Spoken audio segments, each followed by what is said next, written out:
Perspective. We all want things, and there's nothing wrong with wanting things unless obviously we want it for bad intentions. But what defines a bad intention? A bad intention is the want to harm. Whether it's physically, emotionally, or mentally, it's the desire or drive to do what's the opposite of good. But let me ask you a few things. How do we know what's the opposite of good? How do we know what's good or bad, and what do we base our morality upon? Well, let's talk about it. For some of us, it's an easy answer. We don't. Nothing is good or bad, they just have consequences. Direct results that happen after you do something. But for others, it's different. For some of us, we base our morality purely upon God. What God defines as bad is bad, and what He defines as good is good. So, with that being said, you might think that issues erupt. For instance, in the Bible, it said that murder is bad and taking another person's life is evil. But Moses, being led by God, led aside of a war which had many killed. So, wouldn't that mean that God is going against His own morality? Absolutely not. For one, God's perspective is above ours, and God is incapable of having the intentions to harm since He's the embodiment of good. God sees what we don't see and does things for reasons that we're unaware of. Try to think about it like this. We're in a giant game of chess. Although the chess pieces are all different, let's say that they all have the same value and none of them are worth more than the other. There's a grand chess master who moves the pieces into play, and although the pieces don't understand what he's doing, he does it anyway. In the same way, in real life, God is outside of space and time. What He does, how He moves stuff in our lives, how we go through things, it's all for reasons that we don't understand. But then again, knowing God's character can help because God is good, and knowing that you'd go more into depth and try to find the answer for what you're looking for.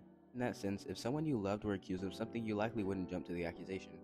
If you knew that person, you know what they would or wouldn't do. Continuing on, perspective isn't just what's good or bad or what we base our morality upon. It's also how we live our lives in other situations, big or small. For instance, in the lives that we live, we are bound to come across problems. No matter what kind of problem it is, we have to live through it. And so, with that being said, some people have it a lot harder than others. People often say it could be worse because obviously some people go through things worse than others. But it's not a great consolation method at all because it kind of invalidates other people's struggles. But people say this because to them it's really not that serious. As they aren't going through it, they don't really have a reason to feel how you feel. Maybe they've been through worse, or they'd be grateful to be in a situation that you're in. But to you, it feels like the end of the world, which is why it's important to be lenient to people because we genuinely never know how they feel and how they take on situations. But to give you an example, let's say you and your friend were going through something at similar times. You lost all your money and now you're living on the street while your friend lost their pet.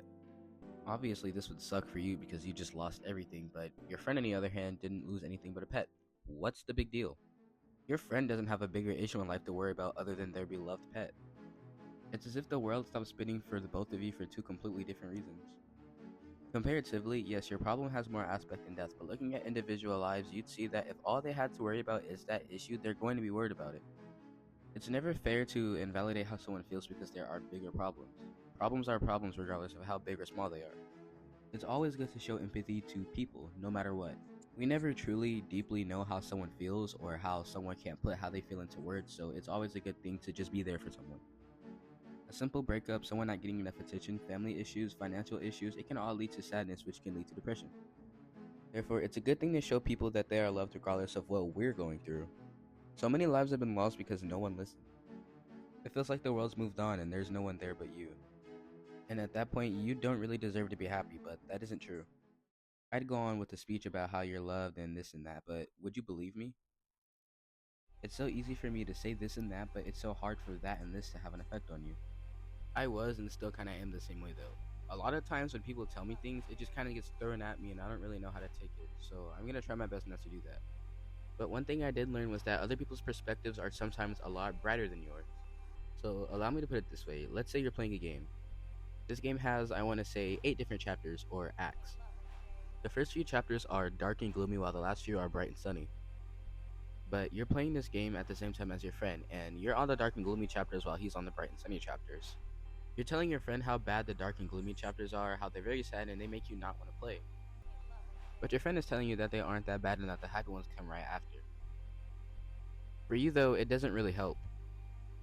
You don't want to play whether or not it's happy after, you just don't want to go through the sad depressing parts. Which is understandable to me, but your friend isn't understanding the concern because he made it through.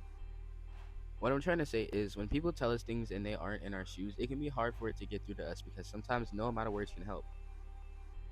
Sometimes it just takes a specific situation to make us realize or a change in our lives. People can throw advice all they want at you or say, but it won't help you until you find it for yourself.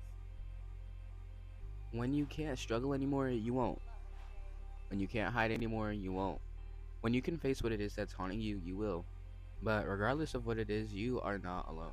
There are millions of people who go through things that are similar as to what you go through. That doesn't make you any less special though, as we're all unique and have stories to tell. Therefore, I hope that this could help you somehow in some way. Christ loves and has opening arms. There's nothing that you could do to separate yourself from him. Stay true to yourself, and goodbye.